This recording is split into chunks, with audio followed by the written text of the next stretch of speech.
You've just entered the Extra Zone Arcade. Sonic's world is vast and full of intricate lore to dig into, but up until fairly recently, that lore has been kinda a huge mess. Even now, there's still a lot of unanswered questions, inconsistencies, and holes. Starting today, I plan to fix that by giving you what I believe is the definitive chronology of the Sonic universe. Man, it's really dawning on me how much work I got cut out. In this first part, we're gonna cover the prehistory all the way up to events taking place thousands of years before the present day. Before we even think about that though, we need to establish some hard parameters. And we have a lot to cover. You can skip to the time shown on screen if you want to get into the timeline itself, but you might want to hear this for context. First, the conversation of what media is and is not canon to this main timeline that we're trying to fully establish. The movies are completely ruled out, clearly being their own universe with events that happen completely differently from the games. Every single TV show and the OVA are also discounted here. Yes, they make some small references to these every now and then, but nothing major. These are also clearly following their own chain of events. But what about Sonic Prime? Ain't that conformed to be canon? The producers of the show did go on record to say this, but I would take that with the most microscopic grain of salt. See, there's just way too much in the show that isn't consistent with the games, like Sonic not being a team player despite the claim that this game takes place after Advance 3, Sonic being surprised at a metal copy of himself despite at least 4 different ones existing prior to this, and the fact that the entire world is seemingly just Green Hill. Now yes, it does show up in Tails Tube, which is absolutely canon and gives us a lot of details I'll be referencing today, but this can just be taken as more of a visual aid than confirmation of those exact events happening. Not to mention, the show resets at the end and none of the events, including that fight we saw on Tails' screen, happened as far as most of the cast is concerned. I've actually said before that the show being labelled as canon was just done for marketing, especially since the show came out right as SEGA started to push for more consistent lore. At best, Prime is just a different continuity within the game universe as canon. Either way, it ain't making it onto this timeline. Something a little simpler to debunk are the various crossovers like Smash Bros, the Olympic Games with Mario, LEGO Dimensions, Sonic Pinball Party, all browser games, all LCD games, and the heap of mobile games the Blue Blur makes a guest appearance in. The SEGA All-Stars series also can't be, because that introduces a ton of weird implications. Looking at you, Danica Patrick. Crossworlds has a ton of collabs, and although I'd say the game itself is canon, the crossovers are not. Same case for the DLC levels in Lost World and the Tokyo Zone from Shadow Generations. Sonic Spinball features characters from SatAM, which SEGA seems to want to keep separate, so this one can't happen either. That extends to the Archie comics, which also has a ton of legal issues attached to them, which also results in Sonic Chronicles being cut from this timeline. You can blame the boogeyman of Sonic, Ken Penders, for that one.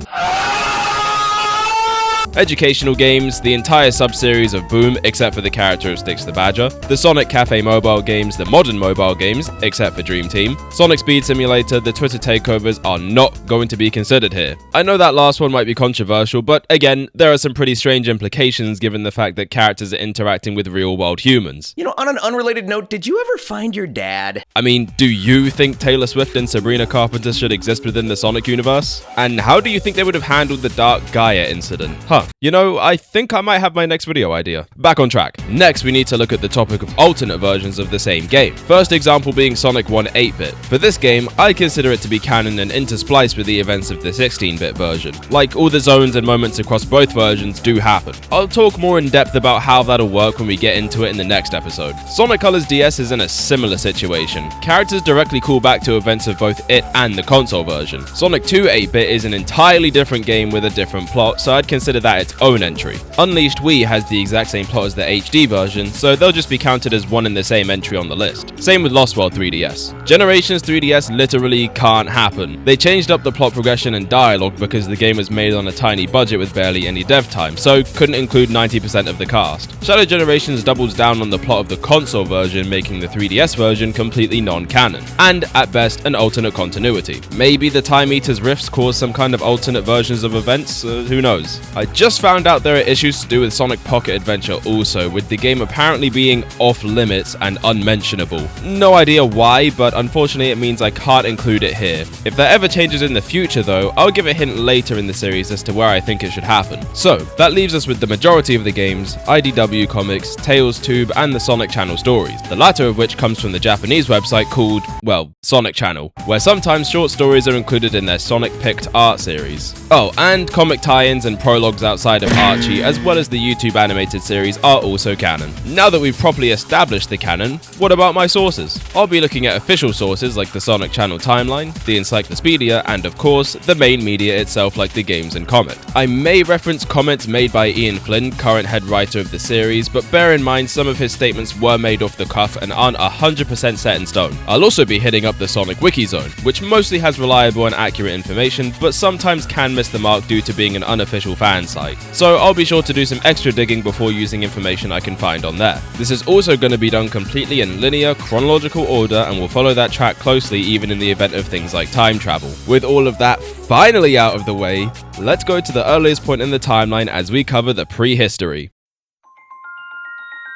Following the creation of the planet known as Earth, two beings were born, one of light and one of dark. Dark Gaia seeks only to sink the world into darkness, despair, and destruction, while Light Gaia fights to maintain the balance of light and dark, keeping the planet intact. This battle for the natural order erupts once every few million years, and starts with the planet being broken up into pieces by Dark Gaia's awakening. Light Gaia follows in tow, to defeat the evil and send it back to slumber, going on to put everything back together, after which they both sleep for another set of ages. On a faraway planet lived a race of beings with watery bodies. We call them ancients, since not much is known about them. Their people held 7 mystical gems of seemingly unlimited power, the likes of which could be harnessed for great good or great evil. One such great evil was an entity calling itself the End, although this entity wasn't interested in the emeralds, but simply in the destruction of life. This thing is death incarnate. Its next target? The Ancients. It begins its attack on their home planet, and they're forced to flee in a fleet of ships with the 7 miracle gems. However, 4 of the 5 tribes didn't make it out. Only the most intelligent remain. The planet is completely decimated by the End, and now this advanced civilization has been reduced to drifters in space. That is, until the gems start reacting to something, pulling them towards a familiar blue planet. There, a large green emerald sits. This is the controller of the 7 mystical gems. They touch down on the planet while its light and dark deities are still asleep in the core, and settle on an archipelago of islands, the Starfall Islands. They would rebuild here,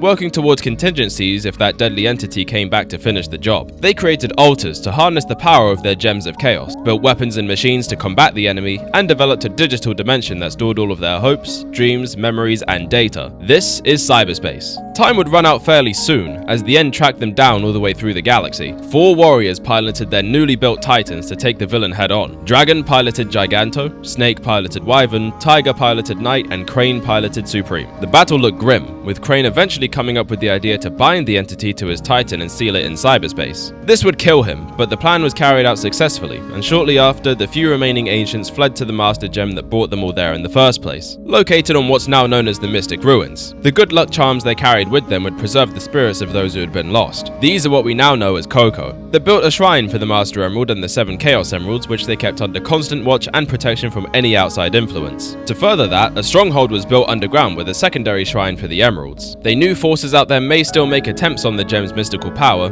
and so came a prediction. A mural was drawn up depicting this prophecy, that one day the Master Emerald may be compromised by a large metallic-like creature, and fighting to retrieve it is a blue angel-like creature. They attempted to expand and preserve their civilization further, building white, floating temples that would serve as sanctuary. Transport between land and sky was made easy using their teleportation technology, taking them directly from the underground hidden palace to this sky sanctuary. They even installed one of their old cyberspace portal gates there as a backup. Their attempt to rebuild and adapt didn't last, as exposure to the Master Emerald's pure chaos energy caused them to mutate. The result was a kind of devolution over a couple of generations, which would essentially extinct the survivors of the first great civilization. In their place, smaller, childlike creatures we know as Chao were born. One of these Chao was further mutated by the radiation of the Master Emerald, and took an appearance similar to the Ancients' original form. This was a being made up of pure chaos, and would become the sworn protector of the Chao and the Emeralds. A god that if angered could cause terrible destruction. Speaking of terrible destruction, around tens of thousands of years before the present day,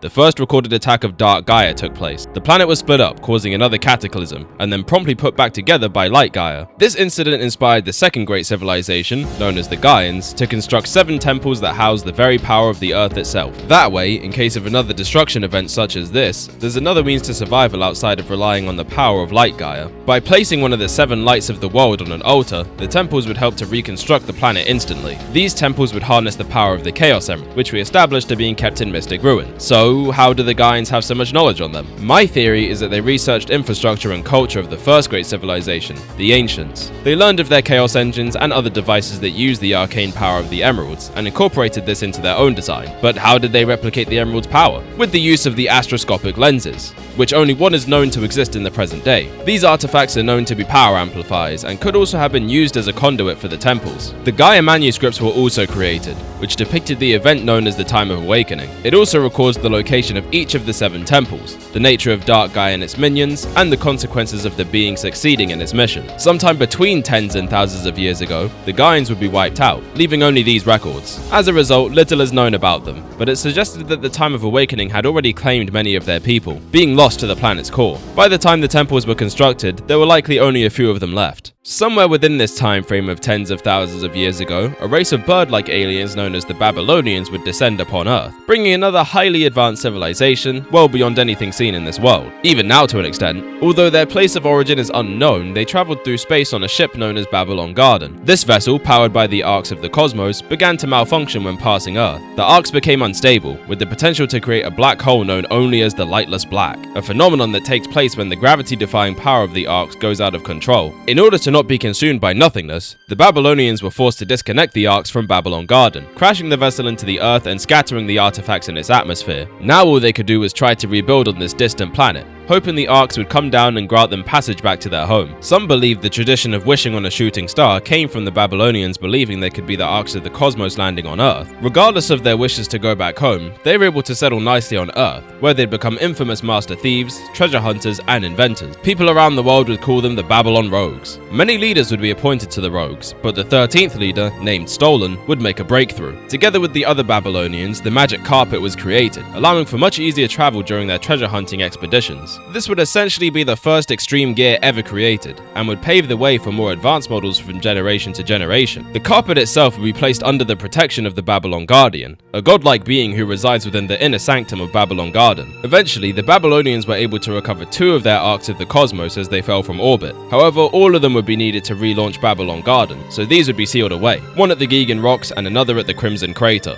The Babylonians were able to integrate themselves well into the world by this point, but they were slowly beginning to die out. Not helping their case was when Babylon Garden was buried in the sand ruins, an event that's said to have scattered them for all time. Legends say this happened because their crimes had incurred the wrath of the gods. The key to Babylon Garden was formed to return the vessel to the skies, which would be passed down through the Babylon clan. The key required use of the 7 Chaos Emeralds they spoke of in legend, the only treasure the Babylonians just couldn't steal, and so the garden would never leave its grainy burial ground. The ones that remained were left only with precious few of their treasures, relics, and inventions. Their stories would pass down to each generation, becoming legend, including that of the Arcs of the Cosmos. Although the descendants of Babylon have long since forgotten their alien ancestry, with many of them believing to have been genies instead. A certain band of 3 feathered thieves riding that very same extreme gear technology are the only known descendants of the Babylonians in the present day. As their race dwindled to a handful, another came into prominence, the Echidna, a race of warriors and treasure hunters. Specifically, around 3,000 years ago as of present times, the Knuckles clan was led by the mother of Chief Pachacamac.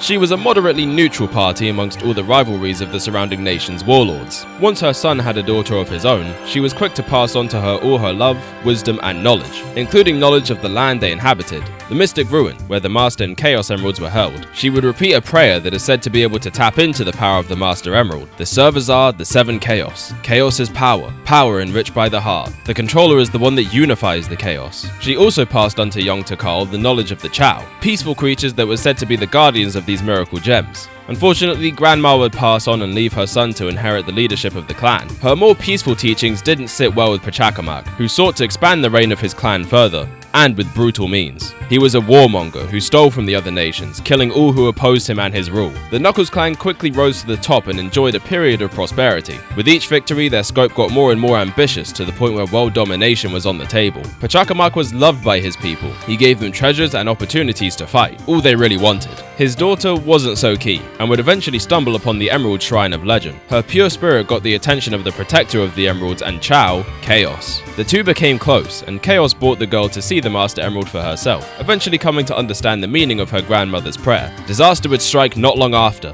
as now Pachacamac was interested in using the legendary power of the emeralds in his conquest. Tikal protested the violence, but her father wouldn't budge. The only thing she could think to do now was warn Chaos of the incoming attack, but the altar's guardian would stand his ground. The child stayed behind too, not wanting to leave the comfort of their protector. Pachacamac was ready to attack. Gathering up his men, they began the siege of the altar as Tikal stood defiant. The chief didn't care. The warriors trampled her and the surrounding Chow, with some of the creatures dying in the process. This only angered their watery guardian, who harnessed the unlimited power of the 7 emeralds. He became a horrifying monster and wiped out all the attackers and proceeded to devastate almost all the Echidna nations. Tikal eventually came too, seeing all the horror that unfolded, and remembered her grandma's teaching. She used the power of the Master Emerald to seal the rampaging Perfect Chaos and herself within the Emerald for all time. This extinction level event was carved out in stone by the stragglers that remain, a warning to those who dared to try stealing the powers they had no right to control. Murals and stone tablets that depict the horrors of that night were created in hopes that this would never be repeated. The remnants of the Knuckles clan would make it their burden to guard the Master Emerald,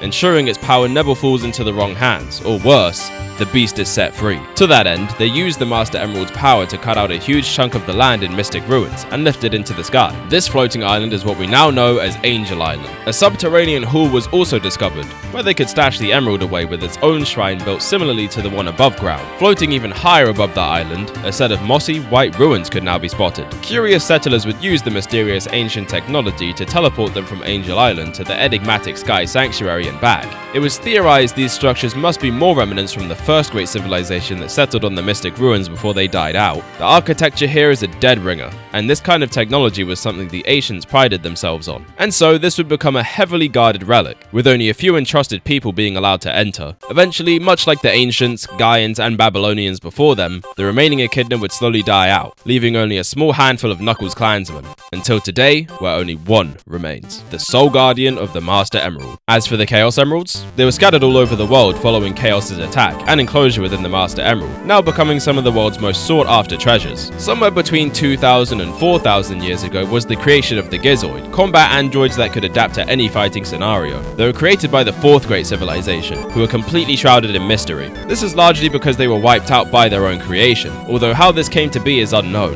Gizoid are known for forming a link with powerful individuals, so it's possible the androids formed a link with a power far beyond that of the already advanced civilization and promptly went on a rampage. Despite their havoc, it seems like each of these battle units were lost, except for one. Deactivated, this model was thrown into a warehouse on ancient grounds. Forgotten. Now, just around 2,000 years before the present day, alien terrorizers known as the Black Arms, created and led by Black Doom, would build and transport a floating temple to Earth. This vessel would cause misery and destruction, and acted as the conduit to their later invasion of the planet. But that's not going to be for a long while yet, although they might just show up again in around 1,950 years, which is the next major period we need to cover. But I'll save all of that for next time, as there's a ton of events to cover still before the Blue Blur himself arrives on the scene. So if you don't want to miss that and you enjoyed this video, drop a sub. I mean, you watched all the way to the end, so you might as well just hit that button. Let me know below if there's anything you think should be different, or suggestions you have for future events in the timeline. I'm open to hear all your theories and speculation regarding Sonic's massive universe. Until next time, stay cool and take it easy.